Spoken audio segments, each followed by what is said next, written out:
welcome to another episode of Stage to Sofa. Now today I'm joined by an extremely talented young director who has worked with the Royal Opera House, Danish National Opera, Glyndebourne, and so many other incredible opera houses all over the country. It is, of course, the lovely Olly Platt. Olly, thank you for joining me today. My pleasure.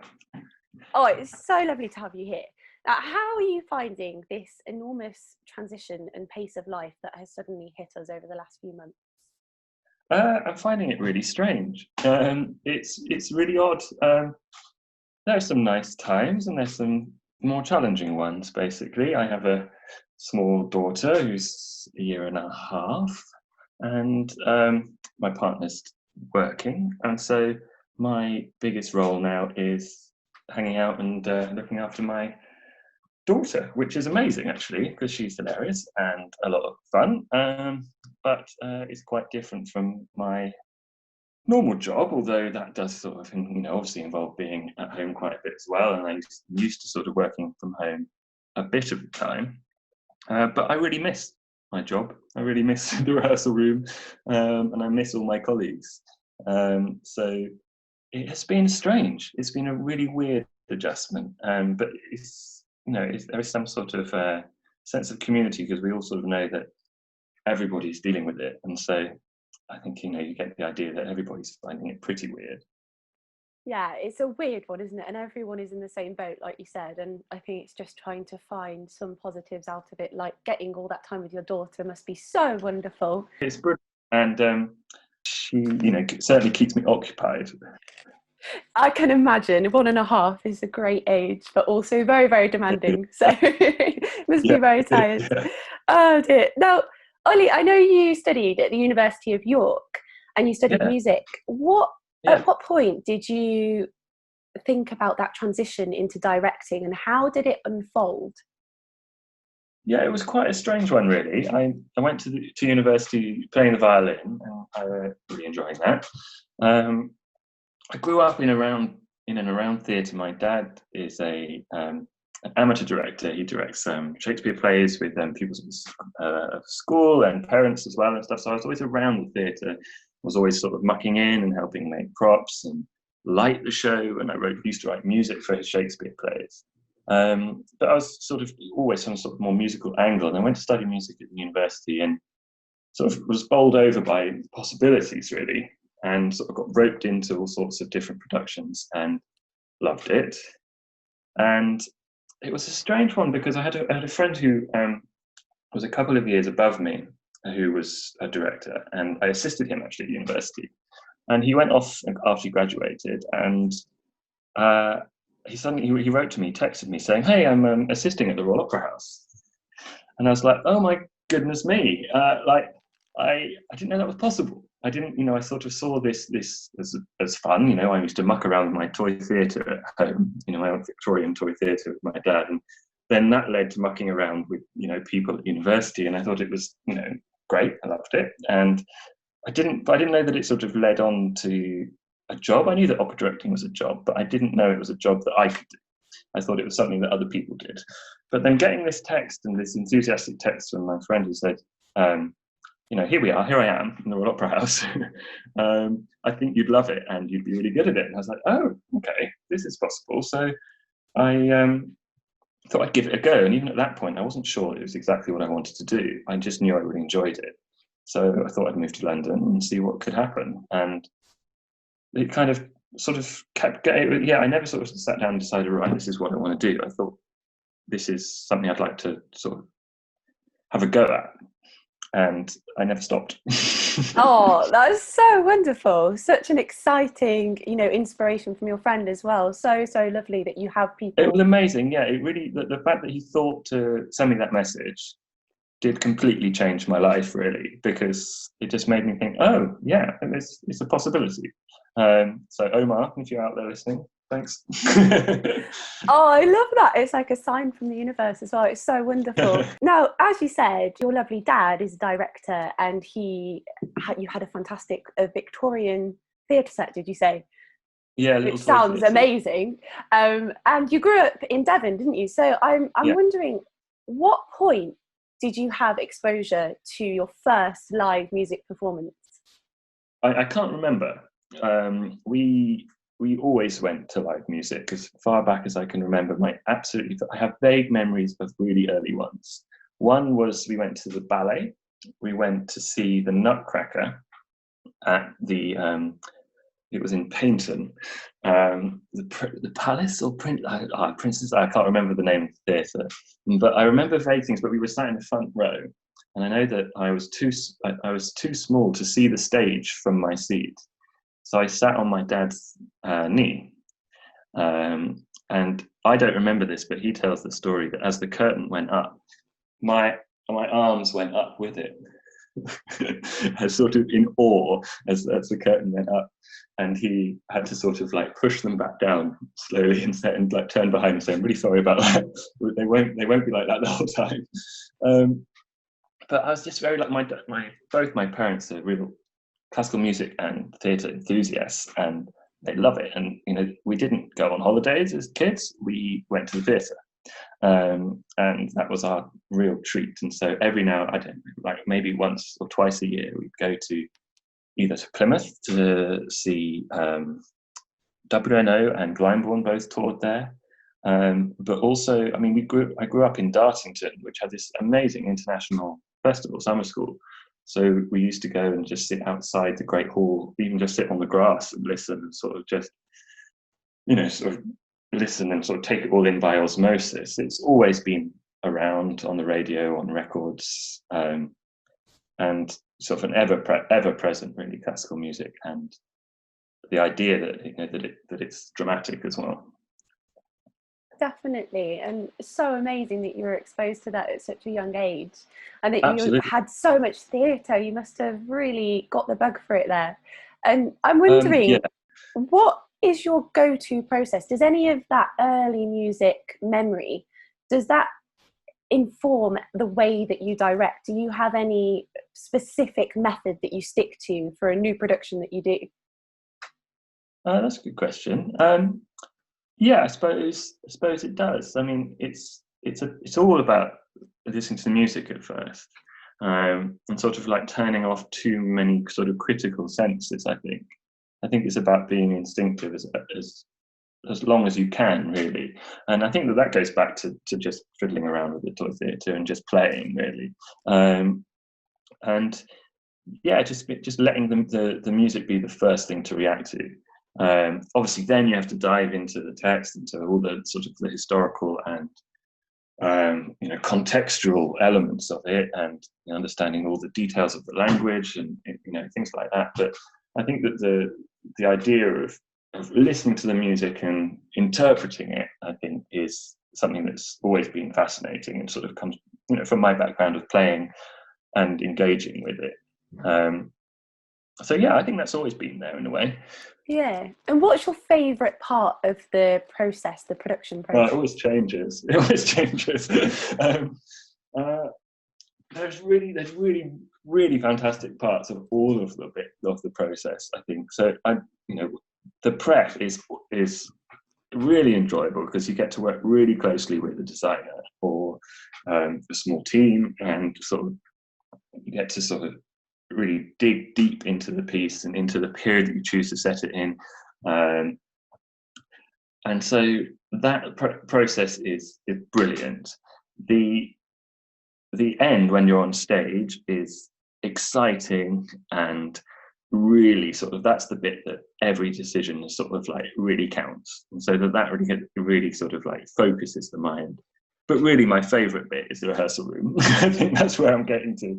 So those two are both really amazing. My favourite bit is the rehearsal room because that's the biggest sort of the family feel is there. It's the most collegiate. It's the most the whole team is there to bring this show together, and it's just that kind of that collegial and sort of that team feel, so pulling towards a shared goal is, I think, what makes me just love my job. It's a fantastic point, isn't it, when you get to that stage and everyone is working together. And I've realised massively, even more so since doing all these interviews, opera and putting on a production is such a huge team effort. It's not just, you know, the director and the set designer, it's everyone, all backstage, Yeah. you know, the wig designer, costume designer, it's an amalgamation of the whole team's work together, isn't it? It really is. Such a privilege to work with such a diverse team of such talents, you know, each being such an expert in their field, you know, from singers who have you know, studied for decades, you know, and you know, the same goes for, you know, the lighting designer, but you know, the prop makers, the scenic artists, you know, and it's such a privilege to be a part of that team and to sort of bring all of these various, you know, skills together, and to bring ideas from everyone and to listen to everyone, and sort of it's, you know, it's such a pleasure of that job, is to sort of enable, I suppose, really to sort of the huge varied skills of that team. It is so incredible how many people come together, like you said. And I'm wondering if there's a favourite moment or production that you would go back to and relive all over again if you had to. Well, if you had to pick one, what would you pick and why? Choose one of your children, Oliver. It's fine. The others won't mind.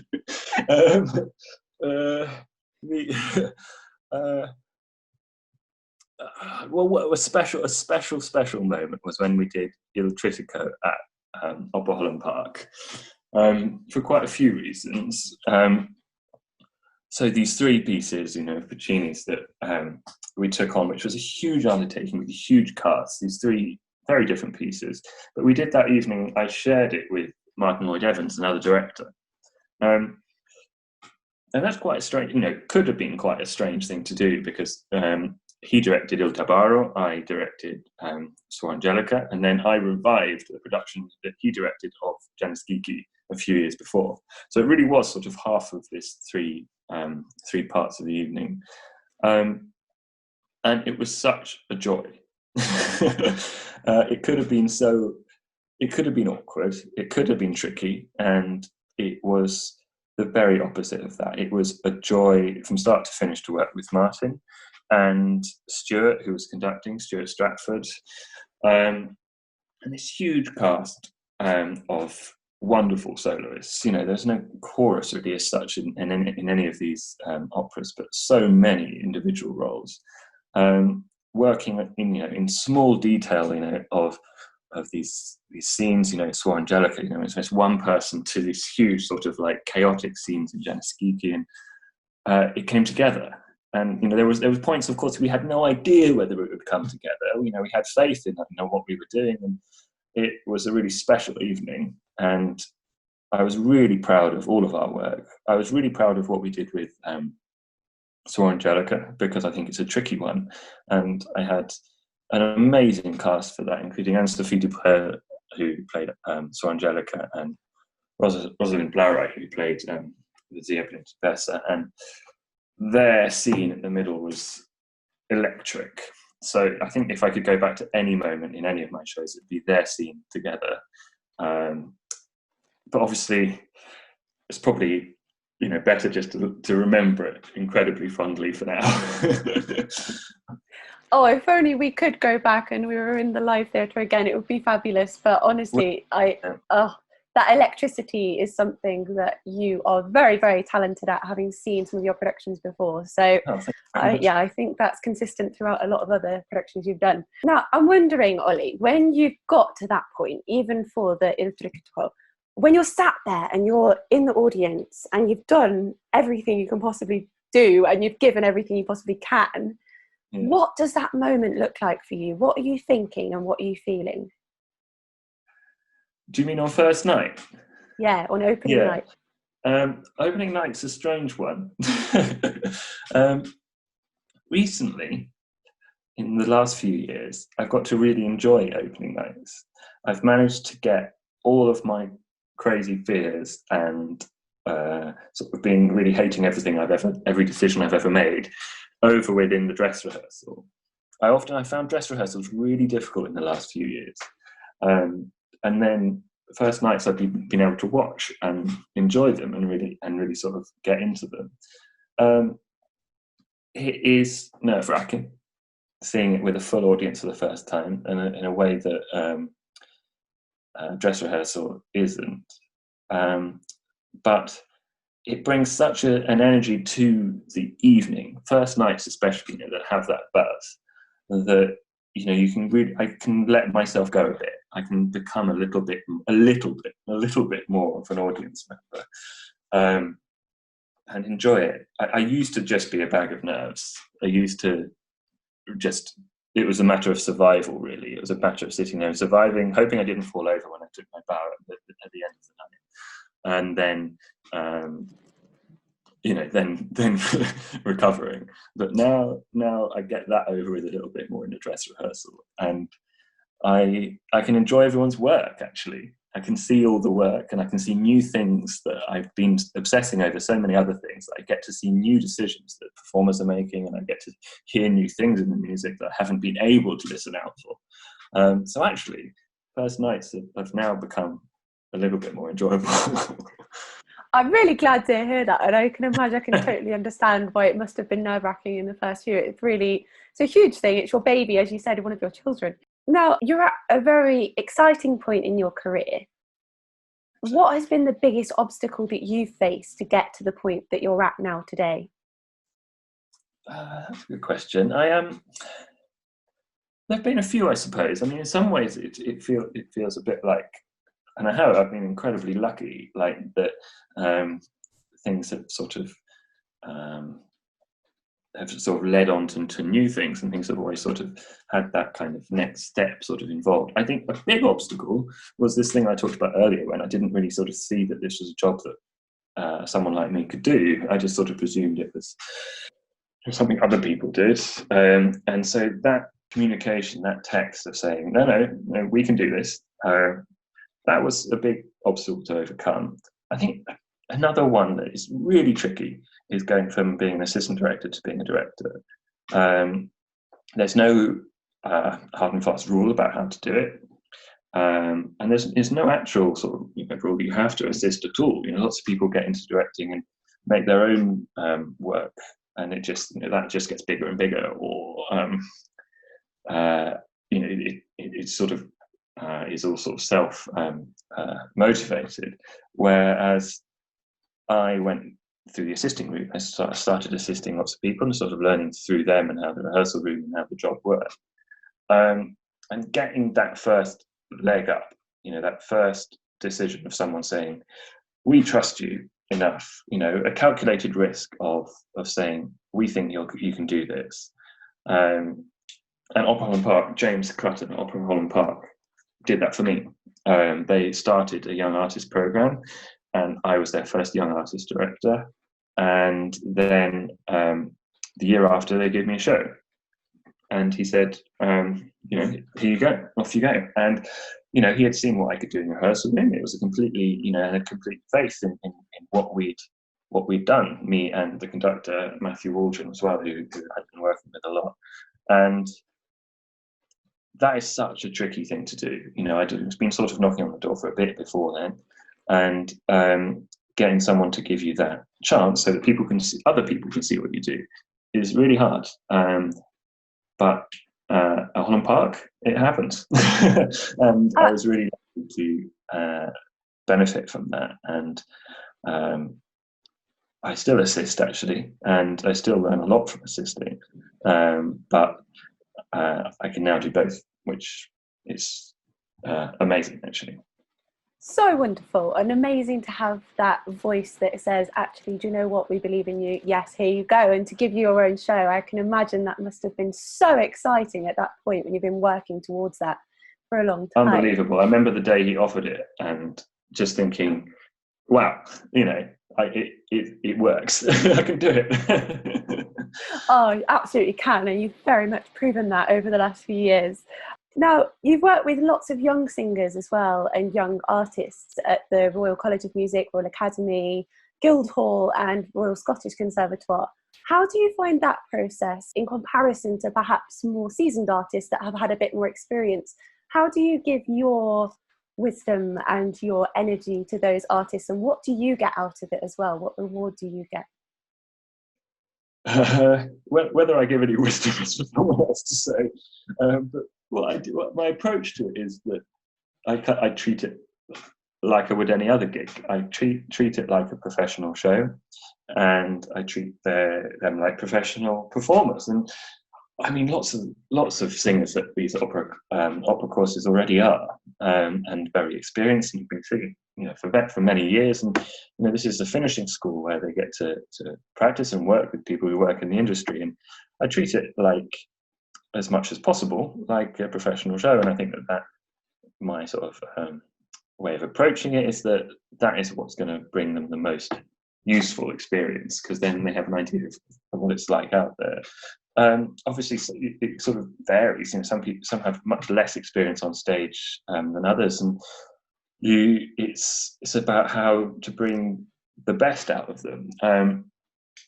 But that goes for professionals as well. And that's one of the joys of directing, is to sort of to recognize and react to what brings the best out of different performers, what they react to, and what supports them, really, whether it's being challenged to do something sort of very physical, or to think back into the more sort of emotional depths of a character, and to sort of recognize that and notice that as early as you can, so that you can help them through.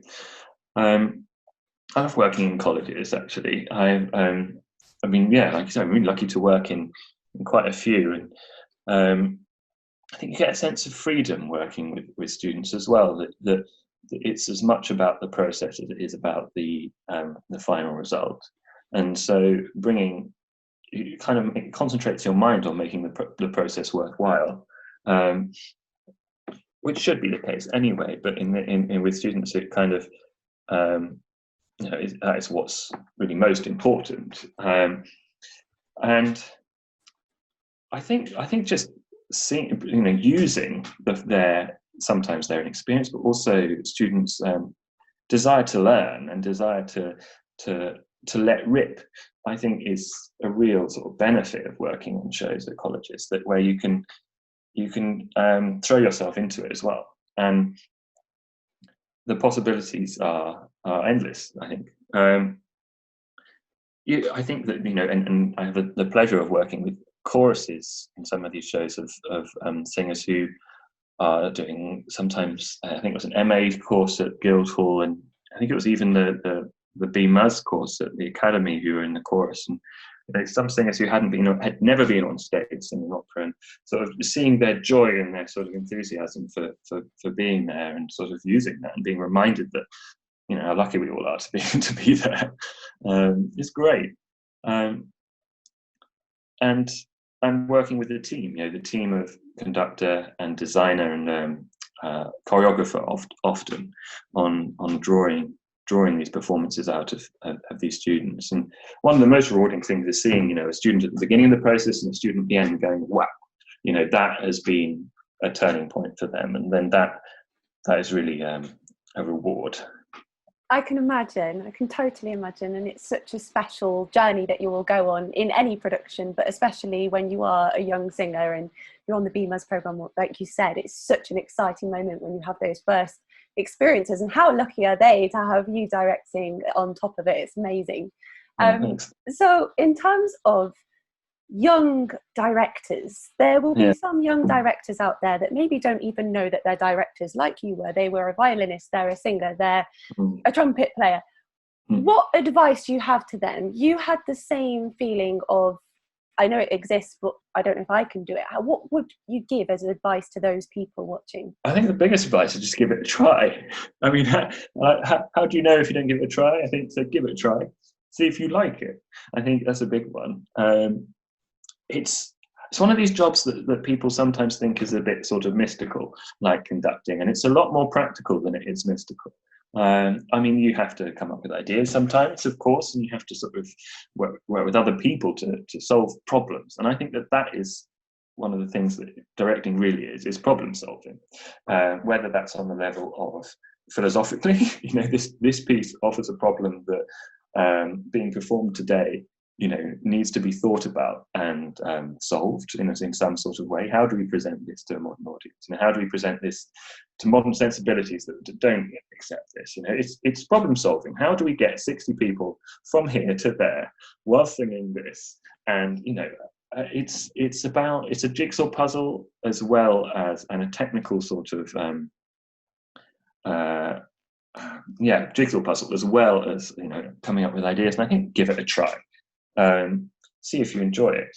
I think make work. I think that's the biggest piece of advice, really, whether that is as an assistant, when you're there, enabling and helping and supporting a director, and learning sort of how they make work and helping them make work, or making your own work and on a smaller scale. Or at the moment everyone is struggling to make work, so everyone's sort of on the same footing, really. And whether you could make work via Zoom or via video, everyone is sort of working out how to do it. So if you're interested, try it and see if you like it. And it's a possibility if you enjoy it. That's just great advice. I really like that. And I think it's really important to remember as well that there are lots of people at home at the moment in the same position, and reaching out, to people like yourself is a really great time to do that. Now, I'm also wondering, what keeps you inspired? So when you have a new production and you have to come up with this whole thing in your head, what keeps you inspired to get those creative juices flowing? Getting creative juices flowing is an interesting one. I found that the only thing that gets my creative juices going really is research. Lots of it, really. I think it just comes with time, I find. So listening to the music, of course, and reading it, but getting the creative juices flowing, you have to sit down and you have to do the work. It's funny because you think that it might be going for a walk, and that does help. All of those things where you clear your head does help, but only if you've sort of sat down with it enough first. Otherwise, there's nothing to sort of react to. What keeps me going? The work itself really is what keeps me going. The joy in the music. I get to work on absolute stone cold masterpieces quite a lot of the time. And when they're not masterpieces, I always when you had deep dive into any piece, you find such nuggets of gold, and then it's sometimes about stringing those together. But I get to work on these extraordinary pieces of musical drama with amazing people. So that's what keeps me going, really. The thought of being in a rehearsal room and sitting with my assistant and the conductor and with the singer in front of me. Once the meet and greet's over, because that's nerve-wracking, and then I've spoken to like 100 people, and once that's done, that's like the director's first night. Once that's done, you go, right, okay, now we can do some work. And that communication, that amalgam of all these ideas, that's what keeps me going, really. It's just the work. It's endlessly, and it's you can't perfect it, and there will always be questions. So you can't get to the end of it. That's what keeps me going. Oh, I love that. Olly, we've come to our final question, and you've been so amazing to speak to. But my final question is, what piece of advice would you give to an 18-year-old Olly? Oh, that's a good question. For an 18-year-old Olly, I'd probably say trust your instincts. I kind of learned that slightly the hard way. I learned it really quickly, actually, in a directing sort of capacity. But having that responsibility in this team of many wonderful people, I think that knowing when to listen and when to stick to your guns is a really difficult and crucial sort of skill to have. And I think that what I really love about directing is bringing all these ideas out of people and listening to them listen to someone when they have a better idea than you, which is crucial. And why wouldn't you use it? But also, I learned quite quickly that when it comes to it, you want to have complete faith in the final product. And so I think I would tell myself to stick to my guns, and trust my instincts, because when it comes down to it, you want to say, yeah, I stand by that decision. I stand by everything that we did here, and I take it or leave it in a way, and knowing when to stick by your own ideas. And like I said, I did learn that quite quickly. And in a way, I think it's made me a much better director, having to learn it in a slightly hard way. But I suppose I could tell my 18-year-old self to avoid that pain. And that might make my life a bit easier. But not quite as fun. Oh my goodness, what a journey you've had. And that's a great piece of advice from a lovely person as well as director. Thank you so much for joining me, Olly. It's been a joy to speak with today. Oh, my absolute pleasure.